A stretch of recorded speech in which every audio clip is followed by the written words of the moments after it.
सेहत के साथ भविष्य से भी खिलवाड़। गांव सैदरपुर में स्कूल के प्रिंसिपल की बड़ी लापरवाही सामने आई है। बच्चों को प्लेट साफ करने का काम दिया गया।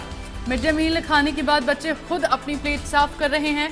गंदे पानी के टब में धो रहे हैं बच्चे अपनी प्लेट। तो बड़ी खबर आपको बता दें, सोनीपत के खरखौदा क्षेत्र के गांव सैदपुर में मिड डे मील खाने के बाद मिड डे मील खाने वाले बच्चे पिछले 10 दिन से लगातार खुद अपने बर्तन धो रहे हैं और इस दौरान बच्चों को जानकारी का अभाव होने के चलते हाइजीन का ध्यान नहीं रख सकते। छोटे बच्चे गंदे पानी के बीच ही अपनी प्लेट साफ कर रहे हैं। वहीं स्कूल का प्रशासन कितना लापरवाह है कि खुद प्रिंसिपल को स्कूल के बच्चों की संख्या और स्टाफ की संख्या भी मालूम नहीं है। वहीं विद्यालय में कई मूलभूत सुविधाओं को लेकर विद्यार्थी तरस रहे हैं। स्कूल में सरकार की तरफ से मिड डे मील के तहत अलग अलग दिन अलग अलग रेसिपी बनाने का प्रावधान है, लेकिन स्कूल में रेसिपी के अनुसार खाना शायद ही कभी बनता है। बच्चे प्लेट किचन में नहीं बल्कि एक डिब्बे में गंदा पानी भरा हुआ है उससे धो रहे हैं। छोटे छोटे बच्चों के स्वास्थ्य के साथ जहां खिलवाड़ हो रहा है, स्कूल में बच्चों की पढ़ाई कम बल्कि मिड डे मील की प्लेट साफ करने में ज्यादा समय गुजरता है।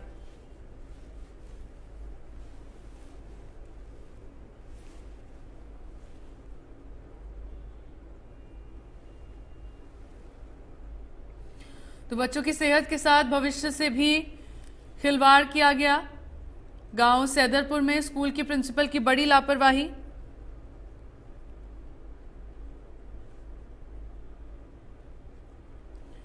तो तस्वीरों में आप देख सकते हैं छोटे छोटे बच्चों को किस तरह से यहाँ पर स्कूल में मिड डे मील खाने के बाद उनसे प्लेट साफ करवाई जा रही है। बच्चों को प्लेट साफ करने का काम दिया गया है प्रिंसिपल से। जब बच्चों की संख्या स्कूल में पूछी गई तो प्रिंसिपल को ये तक मालूम नहीं था कि बच्चों की संख्या के स्कूल में कितनी है, किस तरह से बच्चे यहाँ पर पढ़ाई कर रहे हैं।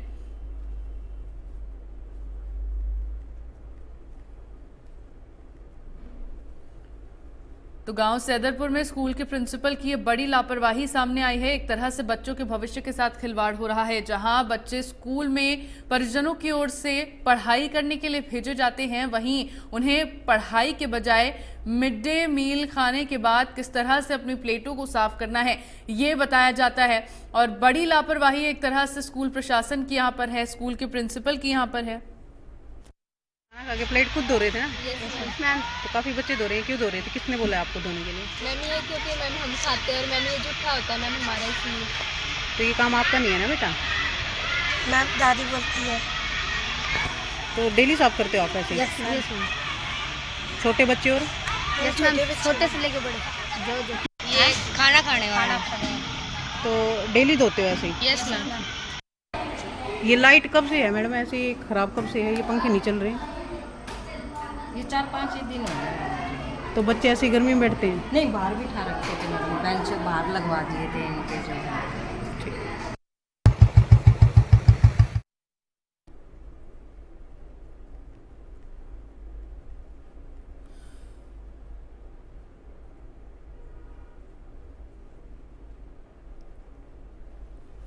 और खबर पर ज्यादा जानकारी के लिए संवाददाता राम सिंह मार मेरे साथ जुड़ गए हैं। राम, सबसे पहले तो ये बताइए कि आखिर इस तरह से बच्चों के भविष्य के साथ स्कूल में खिलवाड़ किया जा रहा था, प्रिंसिपल को इसकी कोई जानकारी थी या नहीं?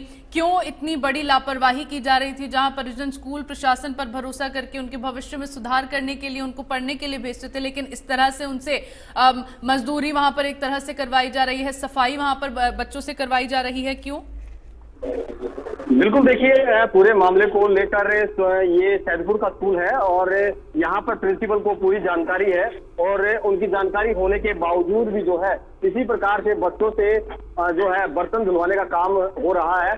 सबसे बड़ा सवाल ये है कि बर्तन धुलवाने के साथ साथ हाइजीन का कोई ध्यान नहीं यहाँ रखा जा रहा, क्योंकि जिस प्रकार से छोटे छोटे बच्चे हैं, अबोध बच्चे हैं, जिनको जानकारी नहीं होती हाइजीन की समस्या कितनी घातक हो सकती है, बीमार कर सकती है, क्योंकि जिस प्रकार से बर्तन एक टब के अंदर धोए जा रहे हैं, उसी में धोकर सभी बच्चे अपने राशन खाना खाने के लिए जा रहे हैं। तो लिहाजा ये एक बड़ी लापरवाही स्कूल प्रशासन की है और जिस प्रकार से ये बच्चों से काम करवाया जा रहा है। हालांकि अगर बात करें तो पूरे मामले को लेकर पूरी जानकारी भी उनको है और उन्होंने ये कहा है कि पिछले 10 दिन से ऐसा हो रहा है क्योंकि एक कर्मचारी की कमी है जिसके चलते वो ऐसा करवा रहे हैं। लेकिन सबसे बड़ा सवाल यही है कि अभिभावक अपने बच्चों को सरकारी स्कूल में इसलिए भेजते हैं कि पढ़ाई हो पाए, लेकिन राम, सबसे बड़ा सवाल तो ये है, बच्चों को अगर स्कूल में भेजा जा रहा है, वहां पर उन्हें पढ़ने के लिए भेजा जा रहा है, उसके ऊपर प्रशासन इस तरह का बेतुका सा कारण दे रहे हैं कि प्रशासन के पास लोगों की कमी है, वहां पर काम करने के लिए लोग नहीं है, इस वजह से बच्चों से वहां पर प्लेट धुलवाई जा रही है। साथ ही खबर में यह भी बताया गया है कि जो गंदा पानी है उसी में बच्चे प्लेट धो रहे हैं, फिर उसी गंदे पानी में धोई हुई प्लेटों में फिर से बच्चे खाना खाते हैं। ये अगर हाइजीन के लिहाज से देखा जाए, साफ सफाई के तौर पर अगर देखा जाए, तो क्या ये सही है? गंदे पानी में बच्चों से प्लेट धुलवाई जा रही है, फिर उसी गंदे पानी में धुली हुई प्लेटों से बच्चे खाना खा रहे हैं, क्या उनके स्वास्थ्य पर उसका कोई असर नहीं पड़ेगा? ये साफ सफाई स्कूल में रखी जाती है?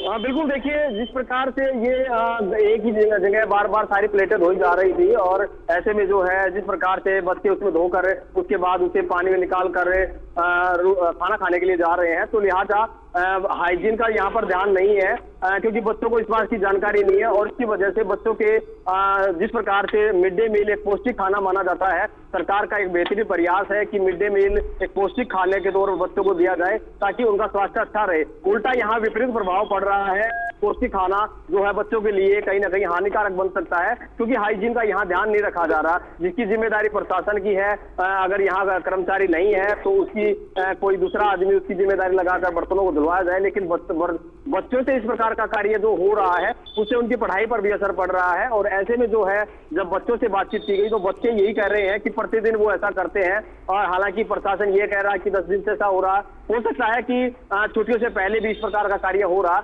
लेकिन अगर ये कार्य हो भी रहा है तो ये एक बड़ी लापरवाही है, और ये सवालिया निशान खड़ा करता है उस ब्लॉक एजुकेशन ऑफिसर की कार्यशैली पर, शिक्षा अधिकारी की कार्यशैली पर, जिनकी जिम्मेदारी ये है कि शहर के या गांव के जो स्कूल है वहां पहुंचकर वो चेक करे और वहां पर जाकर इस प्रकार की स्थिति का जायजा ले। लेकिन कहीं ना कहीं सारे मामले को लेकर हर कोई जो है लेपापोती कर देता है, और निरीक्षण के नाम पर कहीं ना कहीं कार्यालय बैठकर रणनीति बना दी जाती है कि निरीक्षण हो गया, जांच हो गई। लेकिन वास्तविकता ये है कि न केवल शहर के बल्कि ग्रामीण क्षेत्र में हालात काफी बदतर हैं। सरकारी स्कूलों में अव्यवस्थाएं पहले भी बहुत सारी निकलकर सामने आई हैं, और ऐसे में इस प्रकार की स्थिति अगर है तो ये जिम्मेदारों की जिम्मेदारी भी बनती है कि इस प्रकार की स्थिति आखिर क्यों उत्पन्न हो रही है। जी बिल्कुल राम, बड़ा सवाल ये यहाँ पर बना हुआ है कि क्यों आखिरकार इस तरह की स्थिति स्कूल में बनी हुई है, क्यों आखिरकार प्रशासन की ओर से इस तरह की लापरवाही बरती जा रही है। चलिए राम, बहुत बहुत शुक्रिया आपका तमाम जानकारियों के लिए।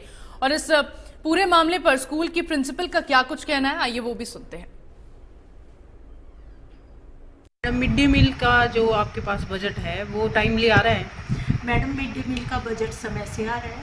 मिड डे मील, मेरे विद्यालय का mid day meal Pramila librarian handle करती हैं, सारी खर्चा वो करती हैं, मेरे से सलाह करके करती हैं। कुक पूरे हैं? 2 कुक हैं हमारे पास छात्र संख्या 100 से नीचे है, और 100 से नीचे होने पर 2 कुक रखे जा सकते हैं।